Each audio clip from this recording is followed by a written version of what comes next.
सिर्फ आज़ादी आज़ादी चिल्लाने से आज़ादी नहीं मिलती। सच्ची आज़ादी के लिए आपको निकलना पड़ता है मन की उन संकुचित गलियों से जो आपको आज़ादी के बारे में सोचने के लिए मजबूर कर दे कि क्या है ये आज़ादी। चलो फिर शुरुआत करते हैं एक आसान सवाल से। आपके लिए आज़ादी का मतलब क्या है? जो चाहो वो करने की आज़ादी, अपनी बात कहने की आज़ादी, या फिर बिना किसी रोक टोक के जीने की आज़ादी?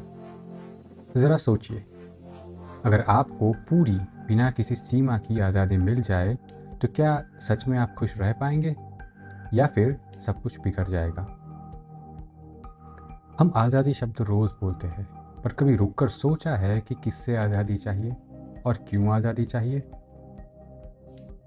बच्चा माँ बाप से आज़ादी चाहता है, छात्र परीक्षा से आज़ादी चाहते हैं, कर्मचारी बॉस से आज़ादी चाहता है और बॉस वो अपने दबाव से आज़ादी चाहता है। मतलब हर कोई किसी न किसी चीज़ से भाग रहा है। ज़रा अपने आसपास देखिए, आपको बोलने की आज़ादी है, पर क्या आप इस बात से आज़ाद है कि लोग आपकी बात पर क्या सोचेंगे? आपको कुछ भी खरीदने की आज़ादी है, पर क्या आप इस चाह से आज़ाद है कि आपको वही चाहिए जो दूसरों के पास है?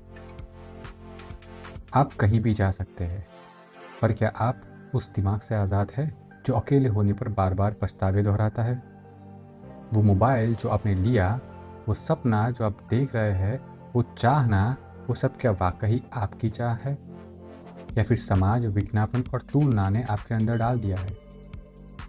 अगर आपकी चाह उधार की है तो आपकी आज़ादी भी उधार की ही है।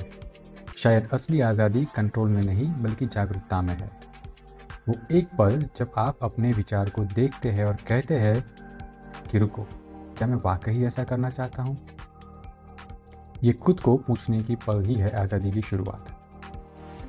ज़रा अपने रोज़मर्रा जीवन को देखिए। आप एक आज़ाद देश में रहते हैं, पर फिर भी तनाव, तुलना और डर में फंसे रहते हैं, क्योंकि बाहरी आज़ादी हक देती है पर अंदर की आज़ादी शांति देती है।